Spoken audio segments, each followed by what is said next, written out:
so. And then just mark your calendars for our next parent night, January 23rd, 2024. Okay, I'm gonna invite our panelists to come up. I'm gonna ask Michelle to come on up first. Michelle Benavides, she is a parent of a high schooler, and he is a junior, but she'll talk a little bit more about him. But I had him when he was 3, 4, and 5, and he is, I know, I just love him, so. And then I'm gonna ask Veronica to come up. She joined us last year, and she is a parent of a kindergartner. I'm gonna ask our instructional assistant, who's a mom and also works at Pope Lea. Come on up, she has a 2nd grader. And then if Jim would join us too, Jim has a kindergartner also.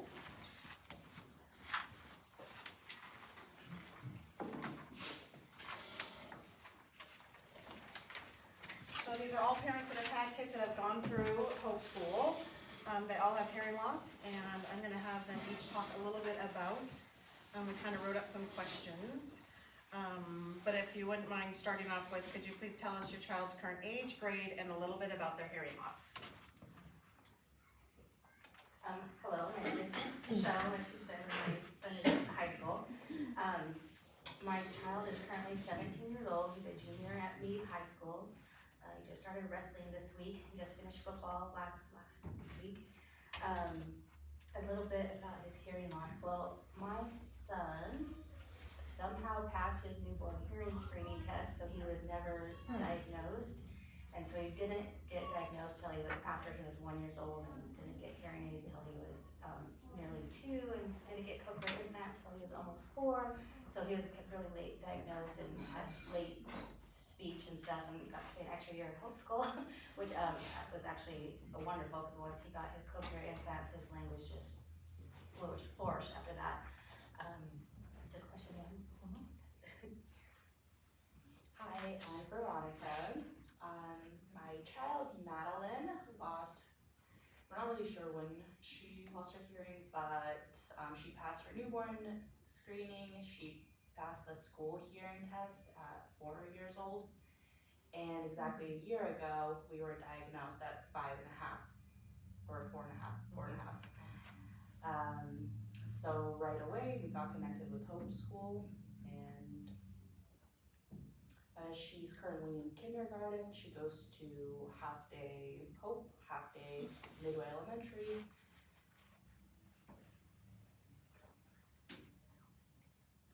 Yep, that's about it. And you talked about how she has a cochlear implant and hearing aids? Yeah. Yep, she got her cochlear implant 4.5 months ago, activated 3.5 months ago, and she got her hearing aid November 23rd of last year, so about a year ago. And she's doing really well. I'm Mia, and my kiddo is in 2nd grade and was diagnosed at 4 months with hearing loss. It was 3 months, but was fitted with hearing aids at 4 months. And yeah, she's 7 years old, and she has mild to moderate hearing loss. So, but she went through the Hope program, and it was awesome. So that's why I'm glad to be working here. Hi, my name is Jim Matthews. My son is Xavier Matthews. He wears cochlear implants. He's 5 years old. He goes to kindergarten. Actually, a very similar situation to Michelle. He also passed his newborn hearing screening somehow, but then got diagnosed later. We actually noticed that he had speech delays, probably going into about, I think it was like, what, 11 or 2 years old, 2.5 years old. That's my wife back there, so I'm gonna reference her for a lot of stuff on this. Yeah, about 2.5 years old, we noticed that he had some noticeable speech delays, so we figured we would pursue speech therapy. They recommended a hearing screening, and we thought, no, he's fine, like he'll pass hearing screening, no problem. Long story short, he did not pass it, no problem. Now his cochlear implants, and we've gone through a whole journey. I'm sure I'll talk about that in a minute. But yeah, I mean, he's done phenomenal since then. He has a condition called auditory neuropathy. It's maybe not likely that anyone else here, his kid has that. It's pretty rare, one which is actually why he passes newborn hearing screening, but cochlear implants have, I mean, made such a tremendous difference for him, so that's, I think I answered that question, maybe too much. If you wanna keep the speaker, I'm gonna Okay. skip to, no, I'm gonna start at number 7, question Okay. number 7. Could you share about your experiences of starting with a young baby with hearing loss, or, obviously, I'm surprised that I picked 3 parents that did not pass their newborn hearing screening, wow. Through the early years and some childhood, and how did you help your child thrive outside the home and with other family members? Yeah, so, I mean, as far as the experience of Xavier getting diagnosed, I think, I mean, I don't know what it would have been like in any other case, but he passed his newborn hearing screening, which, I mean, naturally made us think there's no issues with hearing. And when we went to get speech therapy, like I talked about a second ago, and they recommended the sound booth test, he didn't pass that the first time. And I was kind of like, I mean, I think he's little, like he's not understanding the directions, like that's probably why he didn't pass, right? So they wanted to do it again, and he didn't pass the second time, and I was honestly like pretty irritated because I thought they weren't doing it properly. Turns out they were doing it very properly. But I was in denial. So good to hear that. I mean, it really is true with a lot of parents, I think. Yeah. Mhm. But he didn't pass the sound booth test the second time, and then they recommended the ABR, so sedated ABR, for those of you who aren't familiar with it. It's general anesthesia, and they put like a net of electrodes on their head and play sounds and monitor the brain's response to it. And the experience following that was actually one of the more shocking, actually probably the most shocking thing ever in my life. Immediately after that, the audiologist met with us. We'd never met her before. She came into the recovery room from the hospital, and she was like, well, yeah, he tested as profoundly deaf, right? Like he didn't, like 0 hearing. And we were like, what the heck are you talking about? He didn't say heck, he said something else. We're like, what the heck are you talking about? He clearly hears. I mean, we can like open a soda can on one side of the room, like and he'll like turn and look at it. So he clearly hears, right? And she was like, well, that sounds like auditory neuropathy. Which for those of you who aren't familiar with it, it's, there's a nerve that goes from the inner ear to the brain, and the electrical signal that transfers down that to the brain is basically messed up for him. I kind of describe it as like auditory dyslexia, like the sound that comes into his ear gets scrambled by the time it gets to his brain, so he hears sound, but it's not.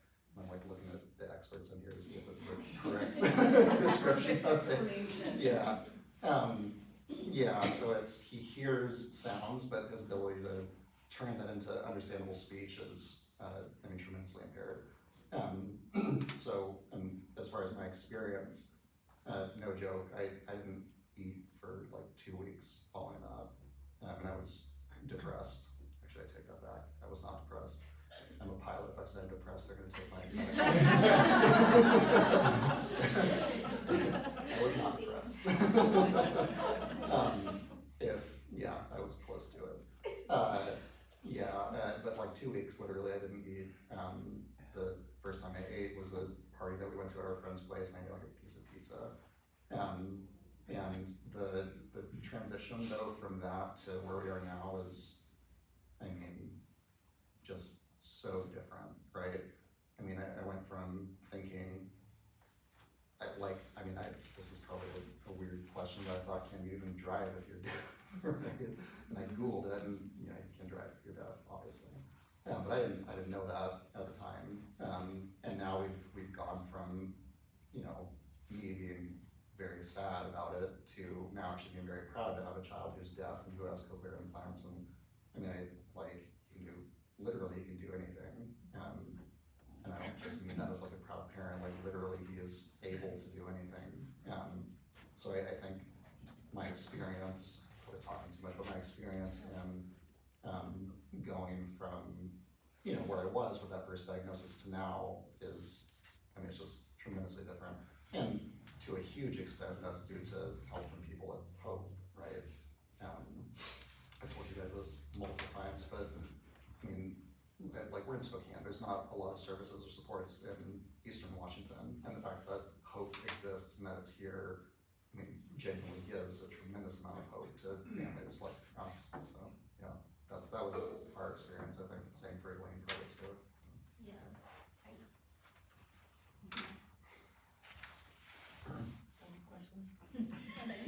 No, not you, it's my stomach is growling, so I'm like, don't let the microphone pick it up. Could you share your experience of starting with Charlotte as a young baby with hearing loss through the early years of childhood?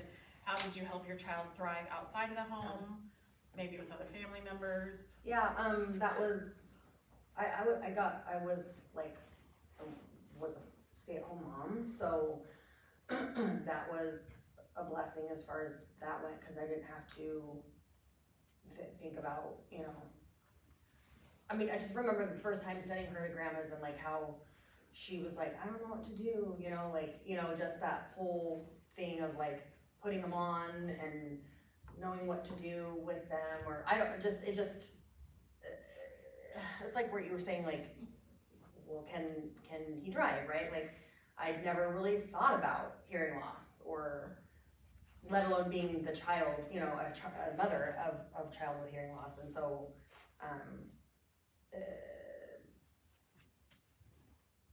I was not expecting it. I thought of a lot of worst case scenarios when I was pregnant, and that never crossed my mind. So, so I was like, oh, I gotta learn about this really quick. So, but yeah. Anything else?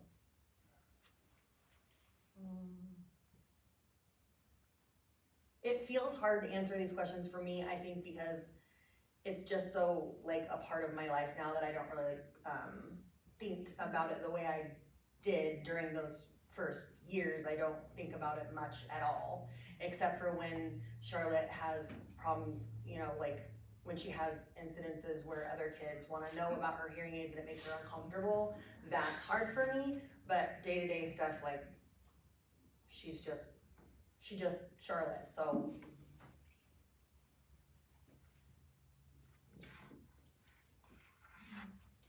So for us, we're pretty new to, you know, the hearing loss community. So we were diagnosed a year ago. And before that, so she started speech therapy at around 3 years old. We noticed some speech delays, and this was right in the peak of COVID. So we did speech therapy, and we weren't referred to an ENT to check her hearing. We just continued with speech therapy. Then that wasn't really working for us, so her pediatrician recommended the special education program through the school district. So we started there, and they checked her hearing there. That's when she was around 4 years old, and she passed that test. So that kind of reassured me that, okay, her hearing is fine, that's not the issue, it must be something else, we're just gonna continue with speech therapy. And so we did. You know, looking back now, I think I should have went to the ENT instead of relying on that school hearing test. So at about 4 and a half, that's kinda, she started turning her head, her right ear towards us, and that's when we realized, oh, she's not hearing us properly, there's something wrong with her ears. So this was, I think, the night before Halloween, so, and she was a little congested, so she couldn't hear as well. So we took her to the ENT November 2nd, and that's when we were diagnosed, and like for Jim, like that was really shocking for me, because we went from not knowing that she is having problems with her ears to finding out that she has hearing loss, and them telling us that it's profound hearing loss was pretty shocking. So I can't really, because it's progressive hearing loss, I can't really share an experience of how it was, because she has had hearing and she always craves sound. So, I think the transition for us, going from, realizing that she's having issues to getting her hearing aid, has been smooth, because she was really craving sound. So that's kinda, yeah, I think that's been our experience in the early years. I'm trying to debate what to share. But like my son wasn't diagnosed till he was almost 2 years old, so I didn't really have the baby stage. But I remember once we did start the process and being told he was on the border of profoundly deaf, so didn't initially qualify for cochlear implants. But I remember being told over and over that I have to be his advocate, and that terrified the crap out of me, because I am just a deathly, especially back then, shy person. And as time went on, I started to have to realize I had a lot of battles, fighting to have him go to Hope School, fighting to get insurance with the cochlear implants, fighting the school district, just so many things. And so all my friends started to notice, like, oh wow, you've really come out of your shell. I'm not shy anymore, and I wish I was the person I was back when he was diagnosed, because things would be so much different. But the one thing that I learned from that, once I started picking up on it, is I don't take no for an answer. I go until I reach the top, like I don't ever give up. And that's how, like when I fought, because back then, when Hope School was fairly new, like a couple years old, back then, you know, the district was refusing to send the kids there. I forgot where I was going with that. But anyways, that was just kind of my first battle of learning, because I had to take the school district to fight, go to mediation. I was terrified of mediation, knowing nothing good was gonna come out in mediation. The next step is a hearing with a judge. I was preparing for that hearing, somehow got everything I wanted plus some at the mediation, so I never went to hearing. But I just learned, like, until like the top no happens, like you don't give up. You just, you know, don't give up, because you know, just to keep fighting. Same thing with insurance. I was told no so many times and just didn't accept that for an answer, because I realized I have to fight for my child. And also a lot of the struggles early on is a lot of professionals don't know much about hearing loss. This pediatrician, like I couldn't even get his hearing test when he was an infant, and he was 2, 3, 4 months old.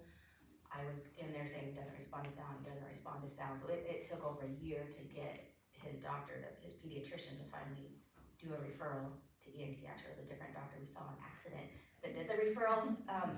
But that's just one of the biggest things I learned from him when he was little, and to advocate for him. And that, and every opportunity I had, like he started off in the toddler group, is that what it's called, you know, before they go to Hope School. So we did that once a week. Every single deaf and hard of hearing event, I think Central Valley used to have this amazing thing they threw on every year, the Spring Fling. I'm not sure if they still do it, but I went to just every single thing, several of them a year. Spokane School District often would have a picnic in the park. Hope School has stuff. I just took him to absolutely everything related. So he's always around children. He likes seeing older children, adults. Since he was little, we can always spot, like even if it's an old person, have hearing aids, they have cochlear implants. So that's just exciting for him to see and connect with other children. You know, we could be in Seattle, Cheesecake Factory. I remember when he was like 5 or 6.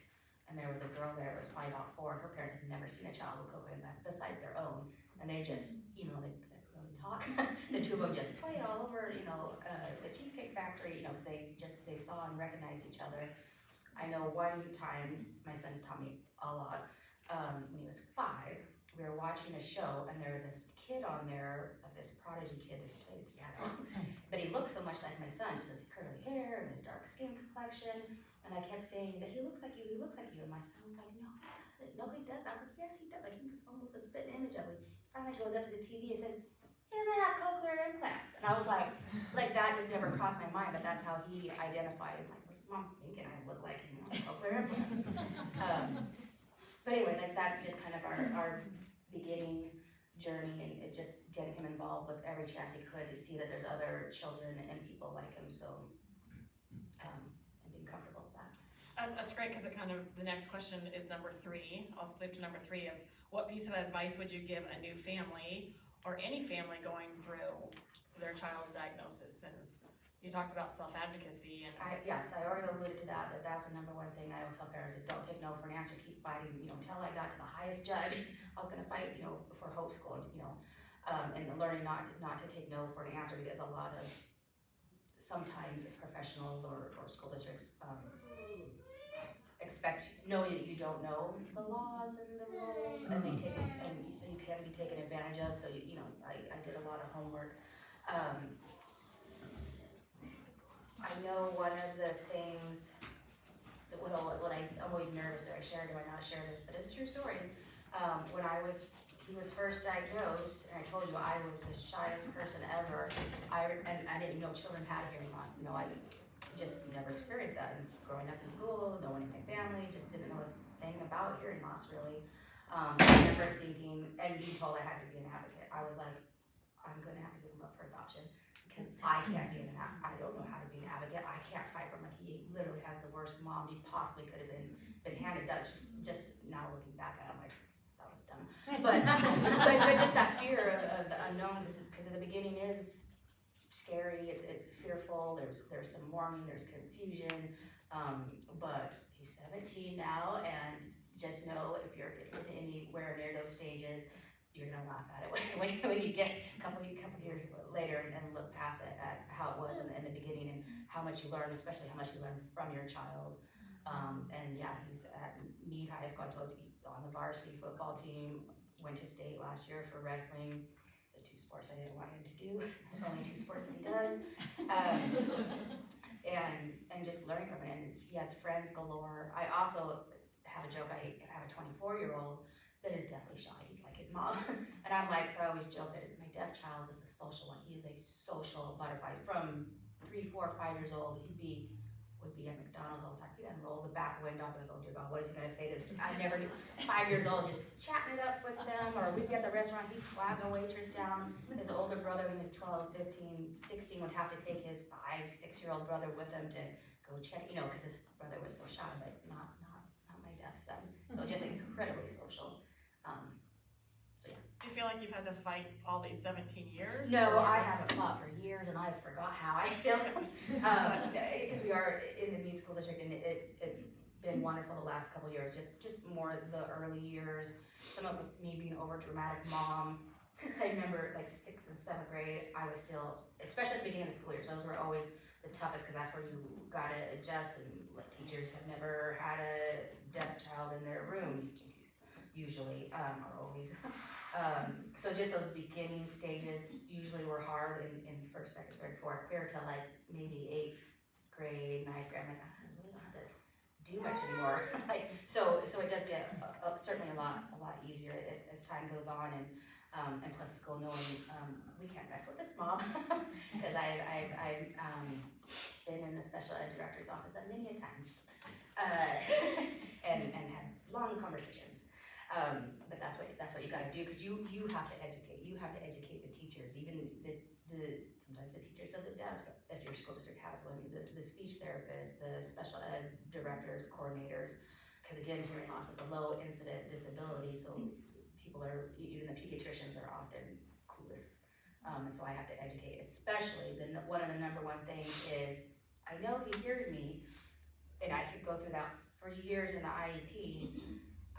But they have to understand, adding in background noise and hearing and comprehension are 2 different things. Like, you can speak to me in Chinese, I can hear you, doesn't mean I understand what you're saying, because my son, since he was late diagnosed, he has a lower vocabulary, so sometimes he doesn't understand a lot of words. So yeah, he might hear you, but that doesn't mean he comprehends. Or if like a deaf child or person misses a word or 2 in a sentence, they lose the whole sentence, where hearing, I'm not sure if I'm preaching to the choir here, but hearing people can piece those together, so they do miss a lot of information just because they just miss a word in a sentence. They can miss the whole sentence. So that's a big advocate, reminding them, just because he can hear and just because he speaks, like, no, he's not faking it. He is profoundly deaf and still has, has to work harder, and one thing, sorry, I'm hogging it, cause he's older, is they have hearing fatigue. And I know they started in kindergarten, and in the afternoons, and still to this day, and sometimes I have to remind the school district, that his harder classes may be in the morning, because he is so fatigued, because they have to use all their energy to focus and to strain on the speaker and stuff, and so they are very tired. And I've had deaf adults tell me that, like, oh, they can't wait till the end of the day to, you know, take their hearing aids out or whatever, because they are fatigued from straining so hard to listen. And so we try to have art and PE and, you know, stuff like that at the end of the day, and remind them, not science, not, you know, hard classes need to be in the morning when they're more refreshed.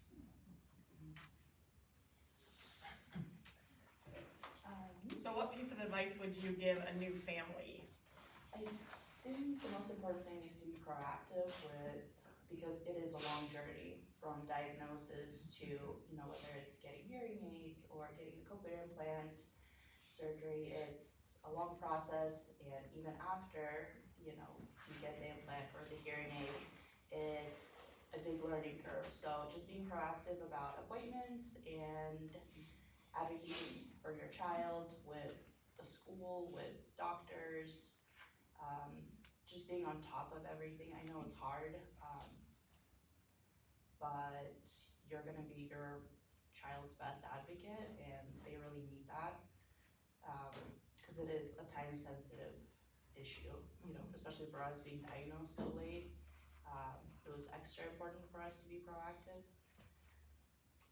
So I think that's my biggest piece of advice, is just to be proactive.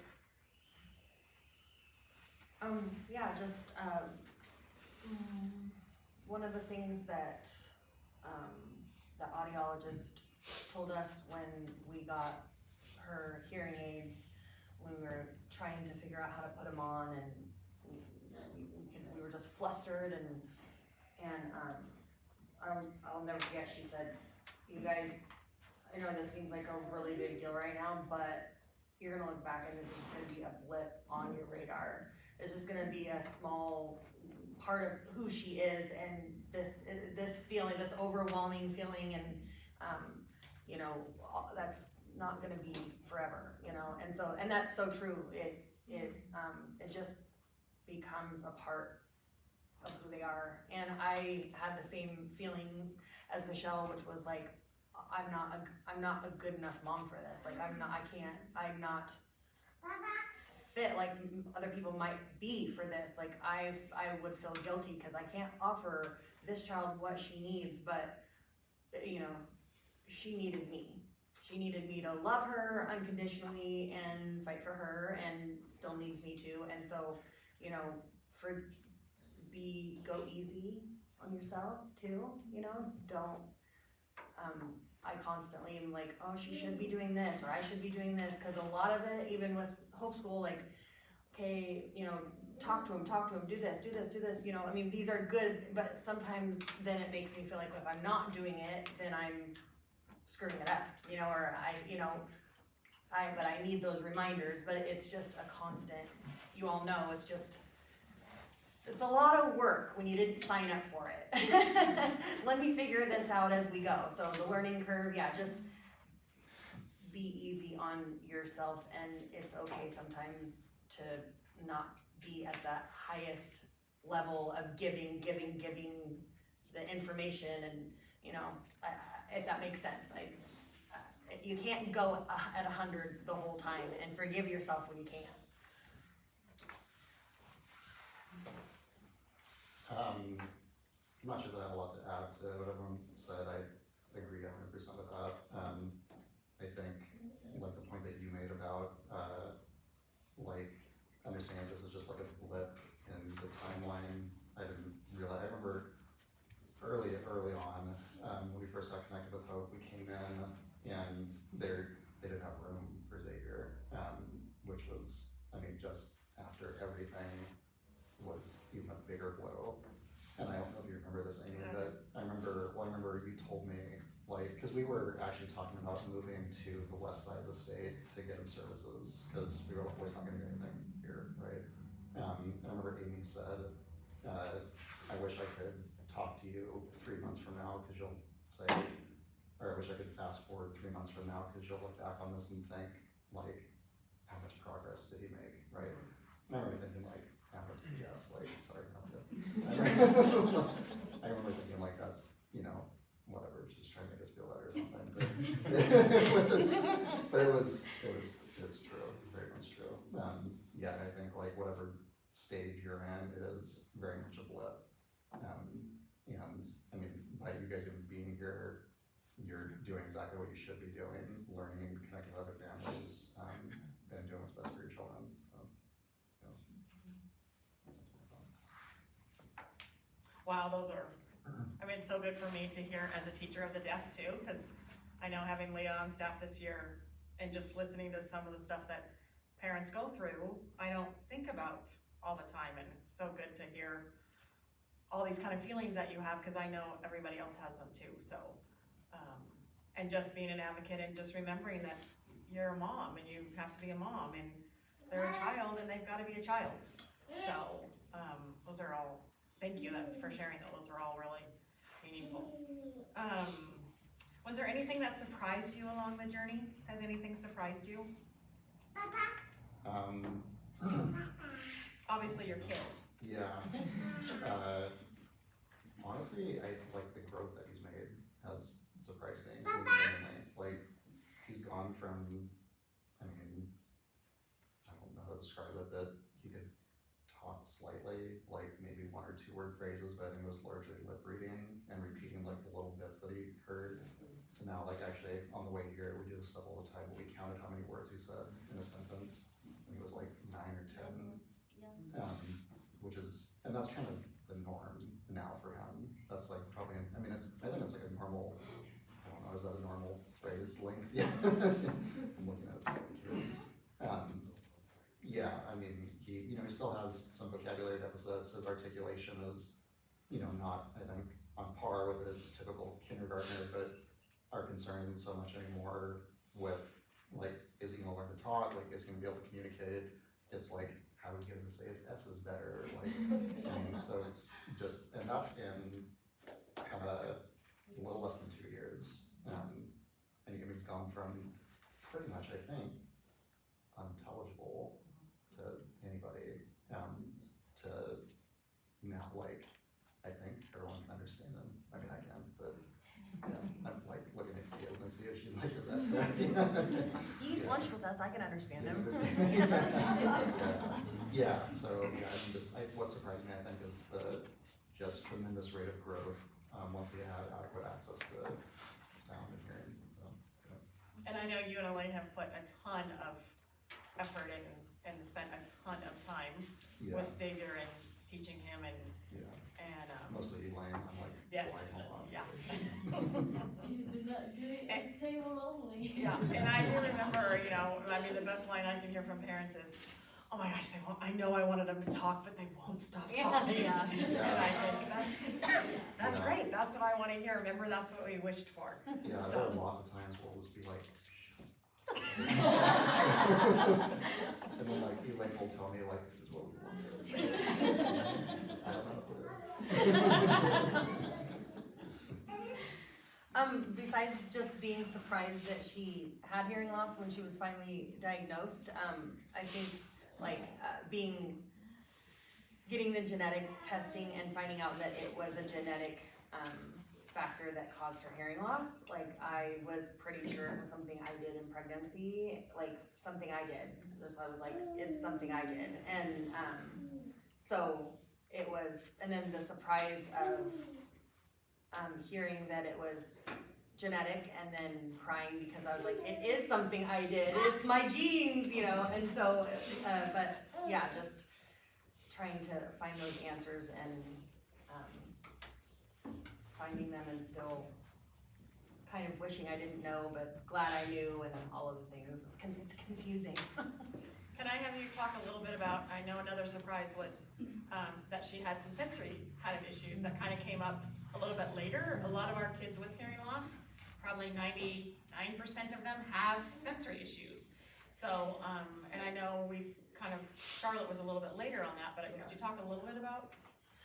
Yeah, I mean, just like any normal, like 10-month-old, she started being super picky about food.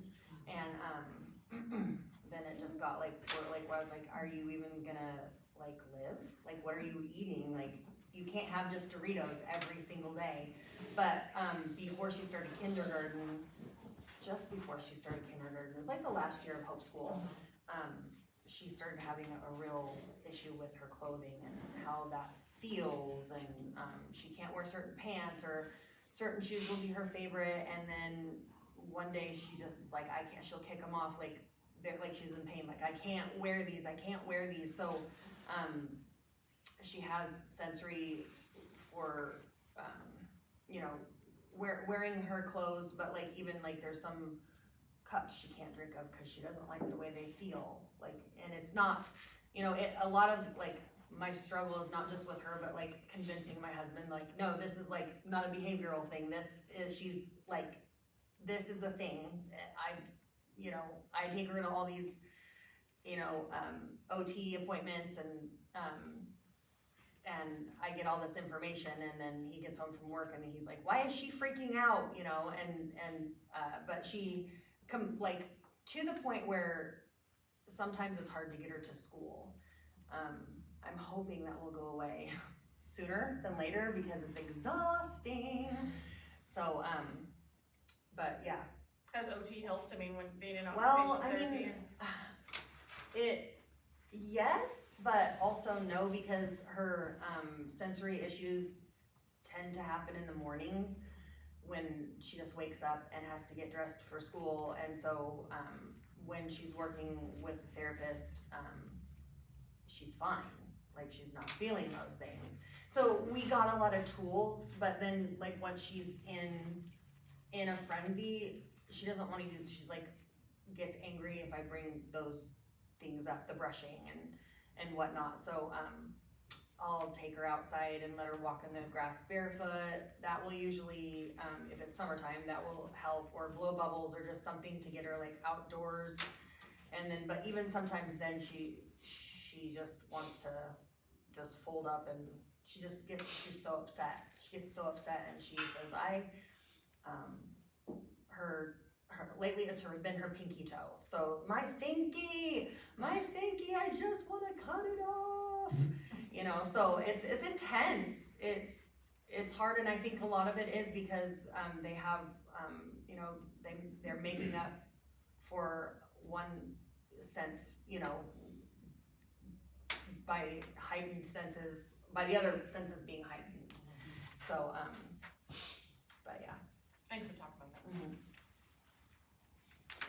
I have been surprised how quickly she has adapted to her cochlear implant. It's only been 3.5 months since activation, and she really likes it. About a month and a half after activation, she was saying she prefers her cochlear implant side. With her hearing aid, she hears at about 60%. So on her right side, and her left side is her cochlear implant. So I was just surprised how quickly, because I was expecting it, you know, to be a full year, you know, until she starts liking it, and hearing really well out of it. But right now, at her last appointment, she was at 76% hearing, and before the cochlear implant, she was at 4%. So 4% to 76 in 3.5 months is insane. So, yeah. I forgot what the question was. Just anything that surprised you along the way?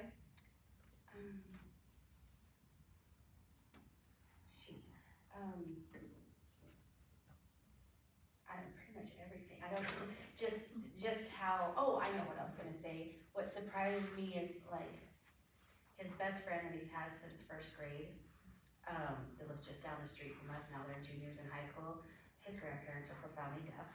And so I'm like, what are the odds of that? And just, meeting multiple people that, like, oh, my parents are deaf, so just some people we have on the wrestling team and stuff. So that's just been kind of cool, because it just kind of becomes a family, like, you know, you just kind of know things. I know when he was going from, he had bilateral surgery at once, when he was going from hearing aids, you know, had the surgery, you had to wait a month, And, you know, he was just right before his 4th birthday, and he loved, well, watching all these dance movies, and all I did was dance, dance, dance, everywhere he went. And we were so worried how that was gonna be, him going a month and I was crying, like, I can't explain to him, you know, you're gonna have surgery, and you're not gonna be able to wear your hearing aids for a month, and he's gonna be like crying for him, and they're not gonna work.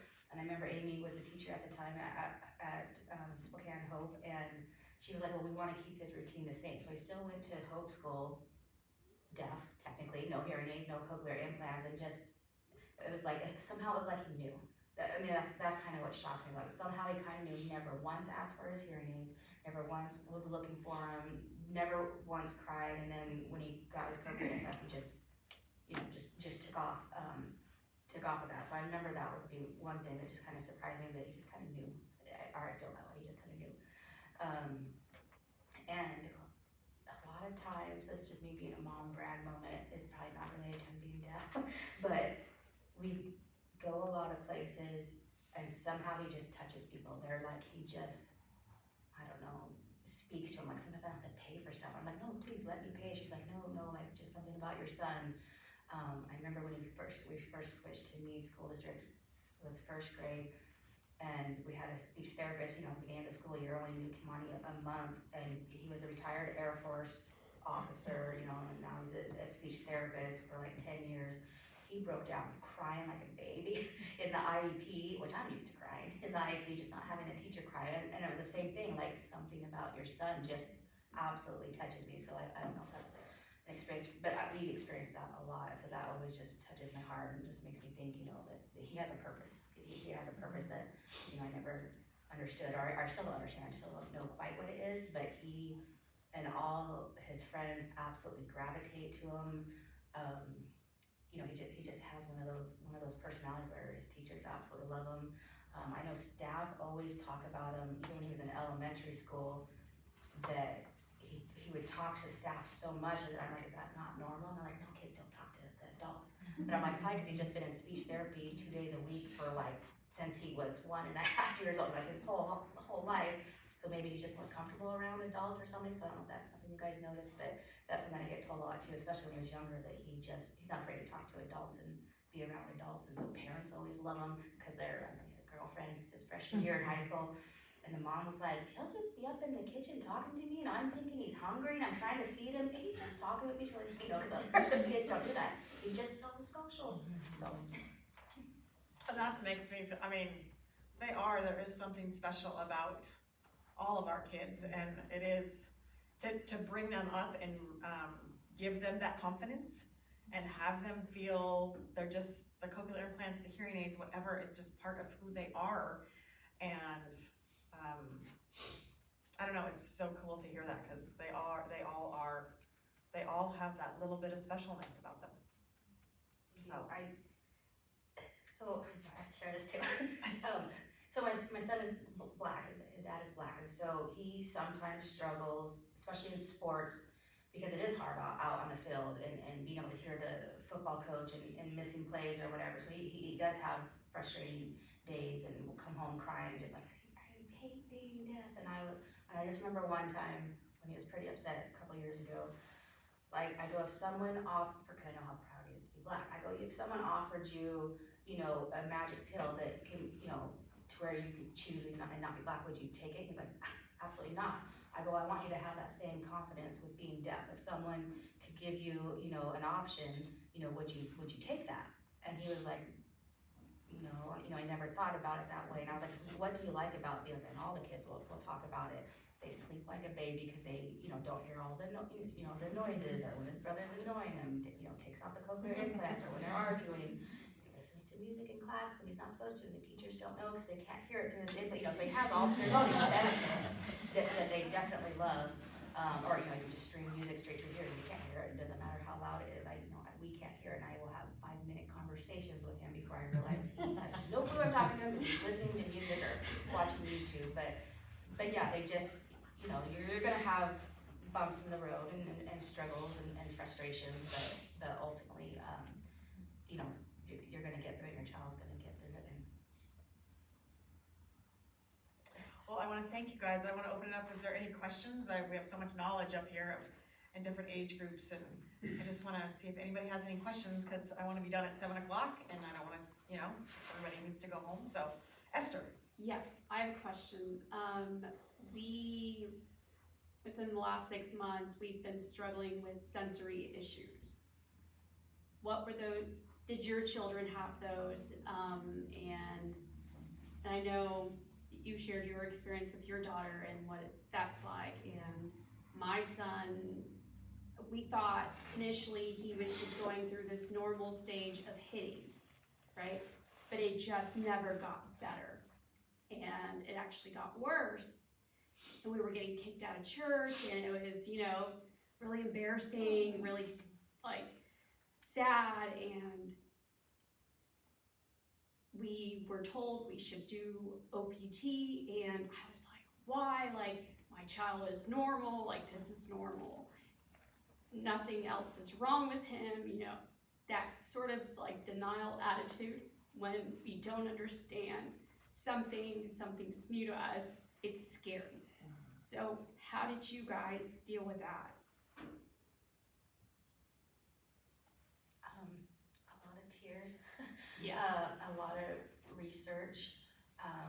One thing, and of course, this is back when social media wasn't quite as profound as it is now, but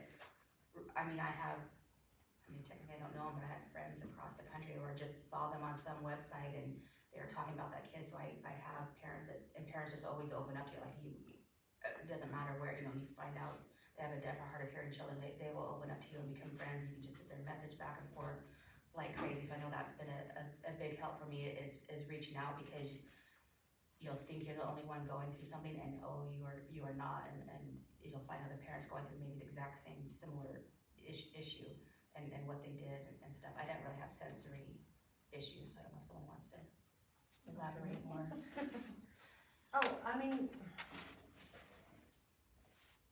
I work with your son every day, and he's amazing, and I can see that sometimes he's not, he's not, purposely, he's just seeking this, and he is so sweet, and one of the times when, I'm so sorry, he's very versed at saying sorry, he means it, but, I'm sad, I'm sad to hear that affected, church and stuff. That's hard, that's difficult.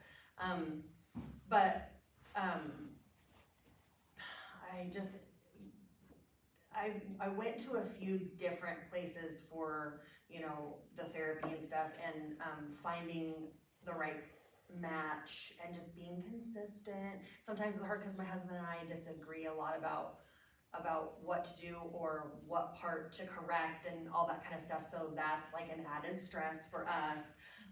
But I don't have advice on what to do, because I am going through a lot of it myself, and sometimes I've been late to work because I have to help Charlotte, because my husband isn't able to calm down and it's new for him to take the kids to school and all this. It's big, and it's a lot of big feelings, and the worst part is I don't know how to help her, and it's hurtful, and so, but just, have you taken him, has he been to a therapy, I'm Yes. talking about an occupational therapy is what they call it, right? Yeah. He's a Monday. Yeah. Oh, he is, so he's Yes. in, so, no, that's good, where do you guys go? To Stepping Stones Oh, in the okay. Valley. And that's where I went, and I loved them. Who's his, So we have Brandon, but he has an assistant that he's Daniel and Emma. using. oh, okay. A couple of my kids have been there, but just, stick with it, You just brought up something good though, and I'll admit it, I was one of those husbands that didn't understand it. And we kind of switched rules, she now goes to work and I stay at home Yeah. and work, but I get to send my son off. And my patience has grown a lot, because I've learned to react and I've learned to understand it. It takes time. Sometimes you're like, is he fooling me? or well, is they're he always real? fooling I us, know. come on. Axel sometimes is too smart for his own britches, man, but yeah, just like I said, be forgiving to yourself, and be consistent, and just keep researching, and that's all I can say. I mean, eventually he will, I think, well, what I've heard from other parents adults who have had sensory issues since they were young is it doesn't really go away, but I've learned to manage it. I've learned what I need. I've learned to say what is going on, and, so I just think the only thing I'd say is it does get better. So. Any other questions? I have a question here on the phone from somebody that's on Zoom. Does anyone have any struggles with classes in school like music or PE? They enjoy music at home, but it's very difficult at school. Yes. And PE is hard at school and loud and overstimulating, and what kind of solutions?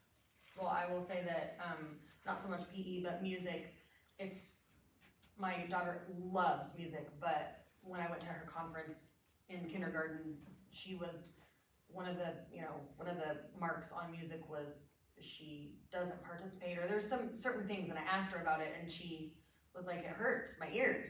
There's just so much, noise, and the instruments or whatever they're doing, and who knows what the room looks like that they're, we have a lot of acoustic stuff here that they might not there, to muffle and all that kind of stuff. So, just having to reach out to that music teacher, and she actually offered like, she can still hear, but putting, I don't know, like if you're going, Headphones. yeah, basically like a big truck show or something, and so that did help, and just Charlotte because I think that the teacher thought it was a behavior thing, as opposed to, I can't tell you that it's too loud, I don't even really know what's wrong, all I wanna do is just go like this, so. Have you had any of those issues, Michelle? Just kind of what I alluded to, like in IEPs, where they're like, I know he can hear me, or I know he's not listening, that's what I'm talking about. They don't understand the difficulties or frustrations and stuff like that, and as a parent, you're gonna be the one that have to educate that teacher every year. I think when Kimani was probably kindergarten, first, second grade, I remember music kind of being like, why is he in music class? It's just way too much. And I know we eventually were like, okay, that's a good time to pull him out for speech therapy, since, music isn't really his thing. But then, what is it, 5th grade, when they take band, he's doing the trumpet, did the trumpet in 5th grade, or whatever grade that is, so it gets a little bit different. I think when they're older, PE, my son's athletic, so that's always still his favorite class. But yeah, just having to educate, and if you can talk to your child to understand, what's going on, then you can better explain it to the teacher or the staff. And I think sometimes as parents, we have to give a teacher an idea, like, oh, could he go to speech therapy during music time? Or could he, be pulled out? Because I think sometimes as teachers, especially mainstream teachers that have 25 kids, they're just thinking, but as a parent advocating for your child and maybe coming up with some ideas and talking to other parents. Yes, over the years, I've had to do that many times with problems. I mean, he lost like 10 FM booths. I don't know how expensive they were. Schools are trying to keep buying. Like, well, why don't you do this before recess? Take him off. He doesn't need them during recess, because that's when he loses it, So yes, you do brainstorm and come up with ideas throughout their years in school. Any other questions? Can I just say Oh, that yeah. part of the thing that's cool about this center is the fact that, we're extra conscious about sensory stuff. So, several children that go here have,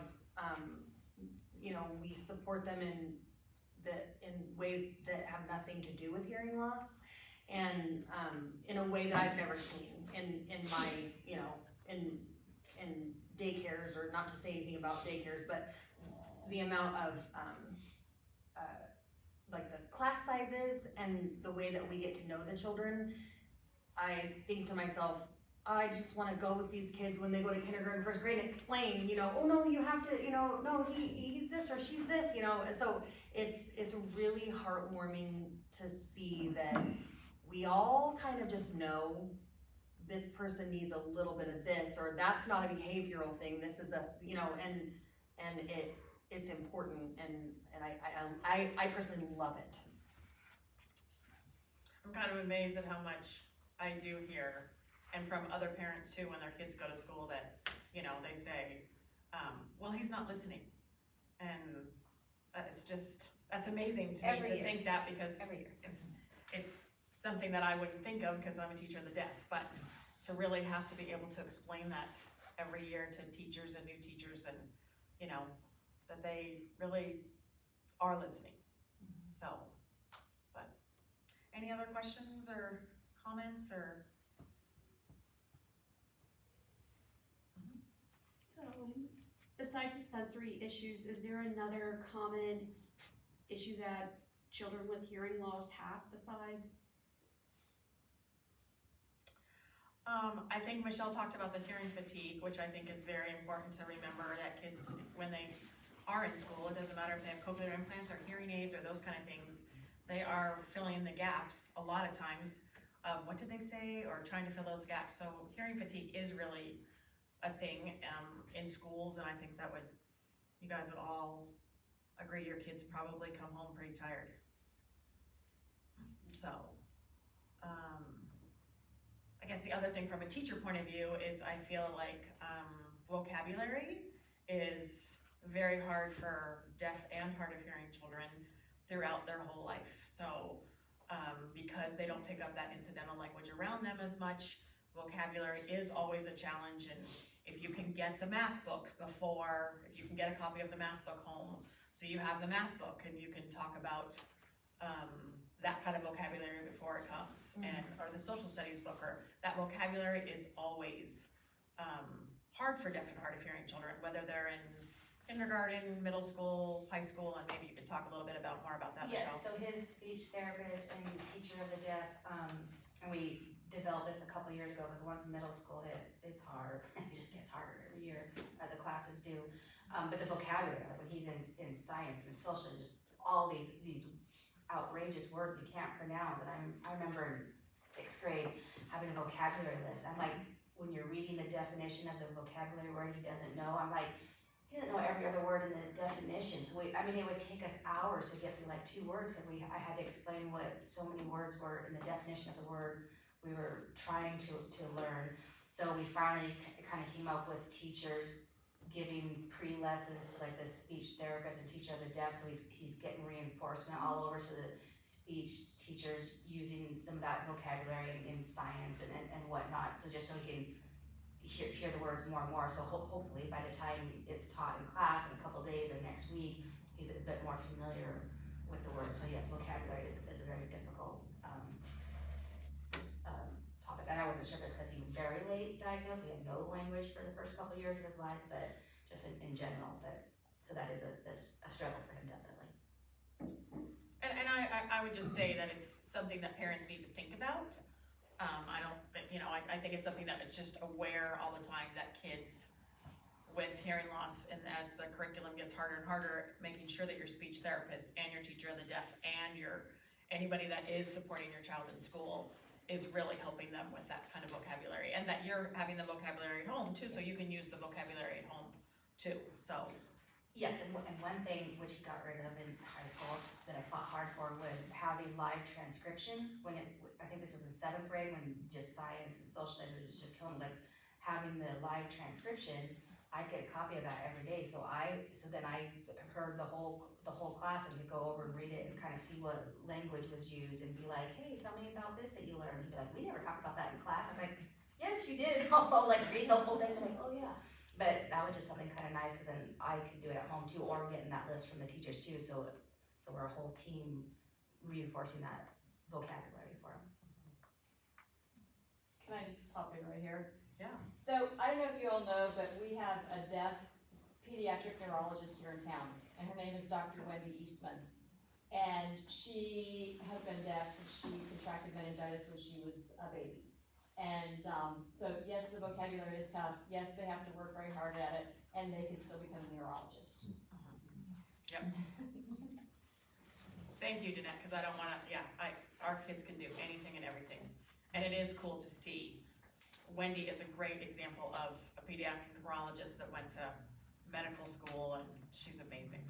So, and she was profoundly deaf her whole life. So. Any other comments or questions?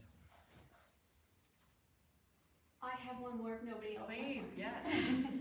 So, what has everybody experienced with COVID and getting genetic testing? Because we have not had any activity. We've been waitlisted for, I don't know how long now. Wow. Yeah, we got genetic testing. Yeah. Okay. That's very good. Yeah, we got genetic testing, that was, when was that? A year and a half. Year and a half ago, yeah. And it was through, I'll look it up, my email, like, after, but they were doing like, it was just kind of by chance, but they were doing like free genetic testing for kids with auditory neuropathy. And that actually was something that was even kind of a worse experience, not the testing, but basically he tested as having Usher's syndrome, if anyone knows what that is. Well, potentially. So he had, I don't know genetics, he had like 2 alleles, Usher's is recessive trait, he had 2 alleles showing positive for Usher's. Usher's is deaf blindness, right? So blindness would develop later in life. So this was like maybe a couple months after we got diagnosed, and we were like, oh, it's just like gets worse. But then they did testing for us, and it turned out that like I carry an allele for Usher's, but Elaine does not. So that means that he's not gonna have Usher's, which is very good. But yeah, I don't know if it's come on topic, but yeah, I can look up the genetic testing that we did, and it was easy. I mean, we just, yeah, it was online. I mean, they like sent us a kit. Oh, We you did, didn't do it at the, so, oh, wow. that's- Yeah, they sent us a kid, and they like swabbed his mouth or something, yeah. And then we sent it in, and they told us They took what he my has, blood. so, yeah, A swab Good would to be know. better. yeah. But you didn't have to meet with anybody locally after that, no? We had to do like an online talk with a doctor, Okay. Oh, okay. that just kind of seemed like checking a box, like it wasn't, yeah. I think they must have to do that for, I don't know, some kind of legal purpose. We probably don't. Yeah, but yeah, I'll let you know. Okay, cool, thank you. I do think genetic testing is a wait list of 2 years, and so like that's like the typical wait unless you have something Right. like special or Yeah. whatever. Well, is that specifically for Spokane? Cause I know Spokane has an issue with like the delayed genetic testing, but, like we were referred out to the Mayo Clinic, and it seems like our blood was sent to the Mayo Clinic, and we didn't really have any problems with that. Has it always been 2 years even before COVID? It's I'm been not a long sure. time. It's a, Oh, cause with Charlotte, like we called and then they got us in like 2 months, Yeah. so I don't understand why. I don't know if there's as many doctors in town, or, Yeah, no, I think like Providence has, from what I've heard, Okay. it's like a Providence issue.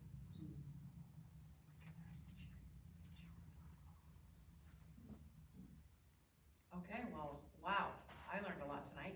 Thanks, you guys, it's just so heartwarming to share all your stories and, to see how successful your kids are. It's pretty awesome. So, thank you so, so much. And I think it would be helpful because if you don't mind, we did video it, and I think it's nice for other families to hear all this information. The best resources are family, parent to parent, families to families, and like Michelle said, reaching out to those people even on social media or whatever, and asking questions. I think everybody likes to